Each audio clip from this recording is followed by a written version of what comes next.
ये day to India के लिए अच्छा नहीं था। बहुत सारी चीजें डाउनहिल चली गई, बहुत सारी नेगेटिव चीजें थी। वो भी ऐसा था 3 सेशन में, अगर आज वापस इसको ब्रेक डाउन करें पूरे दिन को जैसे जनरली होता है, तो वो रिजल्ट नहीं मिले इंडिया को जो मिलने चाहिए थे।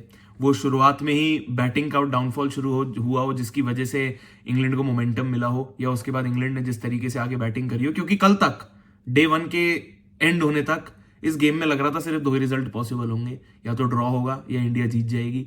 पर अब डे 2 के खत्म होने के बाद वापस 3 रिजल्ट टेबल पे आ चुके हैं। इंडिया हार भी सकती है, इंग्लैंड जीत भी सकती है। और कैसे ये हुआ, यहां से कमबैक कैसे हो सकती है, ये टेस्ट मैच किस तरीके से पैन आउट हो सकता है, सारी बातें करेंगे। पर सबसे पहले शुरुआत करेंगे जैसे इस दिन की शुरुआत हुई थी। इंडिया के लिए टेस्ट क्रिकेट में जो सबसे बड़े पॉजिटिव रहे हैं इस डे 2 पे, डे 1 पे, जो इंडिया के लिए सबसे बड़े पॉजिटिव एक्चुअली रहे हैं पिछले कुछ सालों में इस गेम में, ऋषभ पंत। और ऋषभ पंत की ऑडेसिटी, ऋषभ पंत की जुर्रत के बारे में, ऋषभ पंत की टेस्ट क्रिकेट को खेलने की अप्रोच के बारे में। क्योंकि सबसे बड़ा पॉइंट ये है कि यार टेस्ट क्रिकेट को ना खेलने का एक तरीका सबको बताया जाता है, और एक वो हम भी जब बड़े हो रहे थे हमने देखा है लोग टेस्ट क्रिकेट को किस तरीके से अप्रोच करते हैं, किस तरीके से खेलते हैं। विराट कोहली भी हो, उनको हमने देखा है T20 ODI क्रिकेट में वो किस तरीके से फिर भी अपने शॉट्स खेलना जानते हैं, बट टेस्ट क्रिकेट में थोड़ा दब जाते हैं। क्यों? क्योंकि पता है कि एक तरीका फॉलो करना है, कैसे बॉल छोड़नी है। इंग्लैंड में खेलने गए बॉल स्विंग होगा, इंडिया में खेल रहे हैं बॉल टर्न होगा, साउथ अफ्रीका में हवा चलेगी, ऑस्ट्रेलिया में बाउंस होगा। तो उस कंडीशंस के हिसाब से अडेप्ट करके अपने आप को वो चेंज करते हैं। पर ऋषभ पंत को तुम इंडिया से लेके ऑस्ट्रेलिया, साउथ अफ्रीका, इंग्लैंड कहीं भी खिला लो, वो तो एक ही तरीके से बैटिंग करते आ रहे हैं, और अभी से नहीं, पिछले 4-5 सालों से करते आ रहे हैं। और अब हम यही देख रहे हैं कि ऋषभ पंत ने वो नोशन सेट कर दिया है। ऑस्ट्रेलिया में थोड़ी सी प्रॉब्लम हुई थी, जहां वो रिपोर्ट्स आ गई थी कि गौतम गंभीर ने, कोच ने ऋषभ पंत को बोल दिया कि भैया ये तुम्हारे आड़े टेढ़े शॉट यहां नहीं चलेंगे, तुम्हें कंडीशंस और टीम को जरूरत समझते हुए तुम्हें वैसे बैटिंग करनी है अगर हमारी टीम में खेलना है तो। और जब ये रिपोर्ट आई थी उसकी अगली ही इनिंग में ऋषभ पंत वो दब दब के खेलना शुरू हो गए थे। वो बिल्कुल शॉट्स नहीं मार रहे थे, और एक हाफ हार्टेड शॉट मारने गए थे, आउट हो गए थे। फिर वापस उसकी अगली इनिंग में आके पहली गेंद पे शायद चौका छक्का लगाया था और वापस अपने रूप में आ गए थे, तो शायद सब कुछ सॉर्ट हो गया था, और अब तो वाइस कप्तान बन गए हैं। तो इंग्लैंड में आके अब दिखा दिया कि मैं इस फॉर्मेट को इसी तरीके से अप्रोच करूंगा, इसी तरीके से खेलूंगा, यही मेरा नेचर है, ऐसे ही मैं खेलना जानता हूं। इसी वजह से मैं पिछले कुछ सालों में टेस्ट क्रिकेट को एंटरटेनिंग रख पाया हूं, अपने लिए भी, हमारे इंडियन व्यूअर्स के लिए भी। और इसी वजह से इतनी सारी सिचुएशन से मैं इंडियन टीम को कब कब निकाल चुका हूं किसी को पता भी नहीं चलता है। ऋषभ पंत की सेंचुरीज तो छोड़ो, 7 बार तो 90s में आउट हो चुके हैं, तो जितनी सेंचुरी है 7 तो उनकी मिस हो चुकी है, क्योंकि 90s में वो आउट हुए हैं अपनी इसी अप्रोच की वजह से कि जैसे मैं अगर 50 करने जा रहा हूं तो चौके छक्के से करूंगा, 100 करने जा रहा हूं तो भी चौके छक्के से करूंगा। और ये जुर्रत है एक बैटर की कि टीम में कुछ भी चल रहा हो, गेम की कोई भी सिचुएशन हो, मैं ऐसे खेलता हूं, मैं ऐसे खेलूंगा। बट हमारे लिए ये बहुत सौभाग्य की बात है कि ऋषभ पंत के लिए ये सब कुछ मेजॉरिटी ऑफ द टाइम्स उनके फेवर में काम करता है, हमारी इंडियन टीम के साथ के फेवर में काम करता है। और ये सब चीजें तो मोरालिटी की बात है कि ऋषभ पंत की सोच कैसी है, कितनी पॉजिटिव अप्रोच से वो बैटिंग करते हैं। अगर इसको स्टैटिस्टिक्स वाइज भी देखा जाए ना, तो ऋषभ पंत की एक्चुअली ऑस्ट्रेलिया में उतनी सेंचुरीज हैं जितनी सौरव गांगुली की थी, राहुल द्रविड़ की थी टेस्ट क्रिकेट में। साउथ अफ्रीका में उतनी टेस्ट सेंचुरीज हैं जितनी वीरेंद्र सहवाग की थी, जितनी चेतेश्वर पुजारा की थी। इंग्लैंड में उतनी टेस्ट सेंचुरीज हैं जितनी सुनील गावस्कर सर की थी, जितनी विराट कोहली की थी। और ये सब कुछ तो अभी सिर्फ शुरुआत है, क्योंकि ऋषभ पंत के तो 50 टेस्ट भी पूरे नहीं हुए हैं। और इन सब खिलाड़ियों के साथ जो एक्चुअली सिर्फ इंडिया के ऑल टाइम ग्रेट्स नहीं, बट टेस्ट क्रिकेट में ग्रेट्स में काउंट होते हैं। और ऋषभ पंत पिछले 4 सालों में इंडियन टीम के लिए सबसे ज्यादा टेस्ट क्रिकेट में रन बना चुके हैं, पूरी दुनिया में एज अ विकेट कीपर सबसे ज्यादा रन बना चुके हैं। और वो भी तब जब 4 में से 1.5 साल तो ऋषभ पंत खेले ही नहीं थे, अपने एक्सीडेंट के बाद इंजर्ड थे। और ये सब कुछ actually is nothing short of inspirational. और हमारे लिए तो ये सच में एक एक्चुअली सबसे बड़ा पॉजिटिव है, जो ऋषभ पंत इसी अप्रोच को कैरी फॉरवर्ड करते हैं और कंटिन्यू कर पाते हैं game after game, series after series. और फर्क नहीं पड़ता कहां खेल रहे हैं। और आज भी ऋषभ पंत ने जो ये अपने रन करे हैं, जिस तरीके से शॉट खेले, ये सब कुछ उसी का एग्जाम्पल है। और देख के अच्छा लगता है कि यार वो रन बन रहे हैं। वो तो वहां जब एक बार हमारे ऊपर स्पीड ब्रेकर लग गया यार, कि जब 430 रन पे सिर्फ 3 विकेट गिरी हुई हैं, वहां से 471 पे पूरी टीम ऑल आउट हो गई। कहां 600 650 रन हमें एक्सपेक्टेड थे। और ये किसी कोलैप्स से कम नहीं था, एक मेजर कोलैप्स था कि 40 रन पे 7 बैटर हमारे आउट हो गए, एक के बाद एक। वो जो विकेटों की लड़ी लगी, और बस वहां से कुछ समझ ही नहीं आया कि अब यहां से गेम का रिजल्ट कैसे आएगा, कैसे गेम में आगे बढ़ेंगे। और वो प्रॉब्लम हुई क्योंकि वहां से इंग्लैंड को मोमेंटम मिल गया।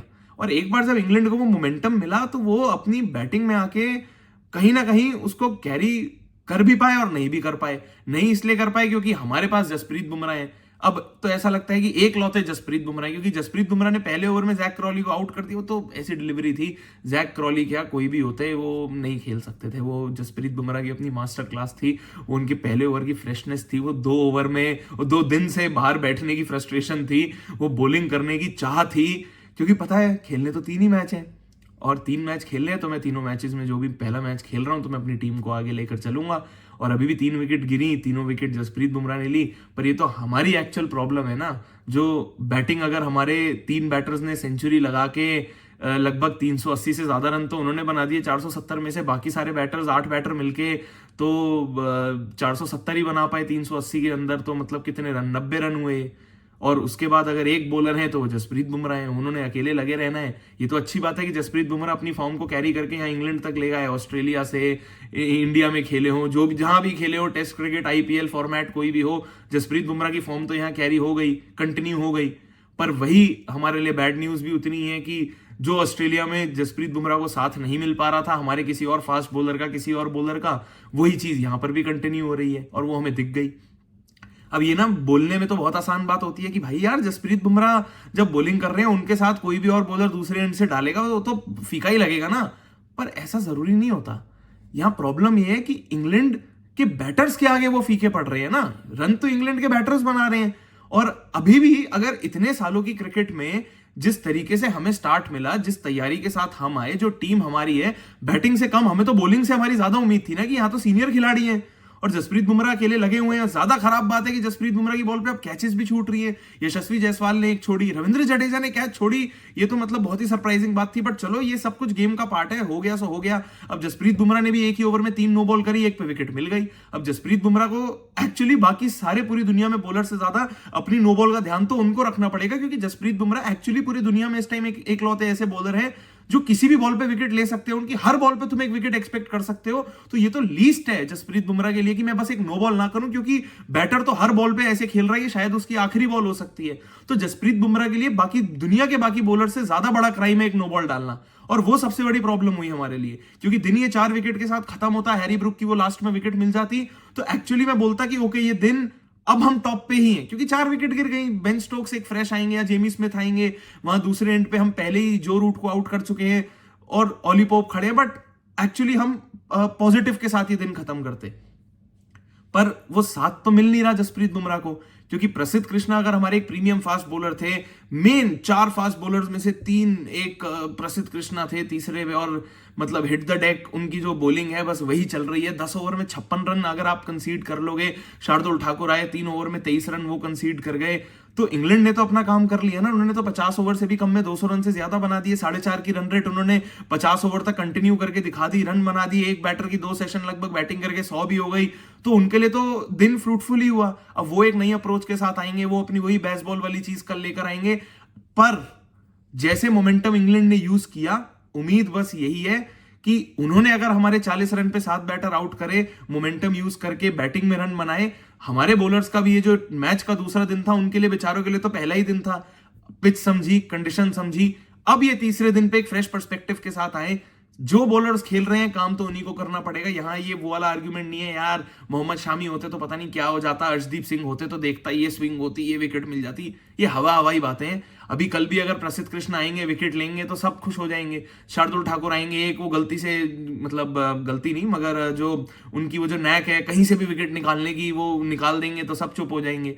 यही काम होता है, यही टेस्ट क्रिकेट है। सेशन बाय सेशन आप चलोगे, आप गेम जीत जाओगे, जितने सेशन जीतोगे, जो टीम ज्यादा सेशन जीतेगी वो गेम जीतेगी। और इस दिन पे ये डे 2 पे शायद तीनों सेशन इंग्लैंड को बिलोंग करते थे, क्योंकि पहले सेशन में हमारे सारे बैटर आउट कर दिए, उसके बाद उनकी 3 ही विकेट गिरी, रन वो बनाते रहे, तेज गति से रन बनाते रहे, तो गेम में तो पीछे हम हो गए, क्योंकि अब तीनों रिजल्ट पॉसिबल हैं जैसे हमने बात करी। पर उम्मीद बस यही है कि जो ये 7 विकेट अब इंग्लैंड की बची है, हमारे बॉलर्स आए, ये 7 विकेट गिराएं और वापस हमें गेम में लेकर आए, और एटलीस्ट अगले 150-160 रन के अंदर आउट करें, वापस आए, तेज रन बनाए, टारगेट दें, 2 दिन के अंदर इंग्लैंड को आउट करने के लिए जाएं, क्योंकि अब ये गेम फंस गया है। यहाँ तीनों रिजल्ट पॉसिबल हो गए हैं, पर इंडिया विन अभी भी बहुत ज्यादा पॉसिबल है, क्योंकि धक्का लगा है, गिरे नहीं है, और ये बॉलर्स का काम है अब यहां से उठाना, क्योंकि बैटर्स अपना काम कर गए। अगर भले ही 600 650 रन बनते, गेम अलग टेंजेंट पे चले जाता, पर ये 470 रन कम नहीं होते अगर आपने पहली इनिंग में बैटिंग करी है। जरूर पिच अच्छी है बैटिंग करने को, इंग्लैंड के लिए होम कंडीशंस है, बट 470 रन कभी भी कम नहीं होते।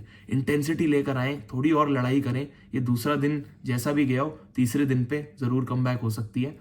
वीडियो अगर पसंद आई हो तो लाइक जरूर करना, नीचे कमेंट करके आप ही बताना आपके हिसाब से ऐसा क्या कर सकती है हमारी इंडियन टीम अब ये तीसरे चौथे दिन पे वापस गेम में कमबैक करने के लिए।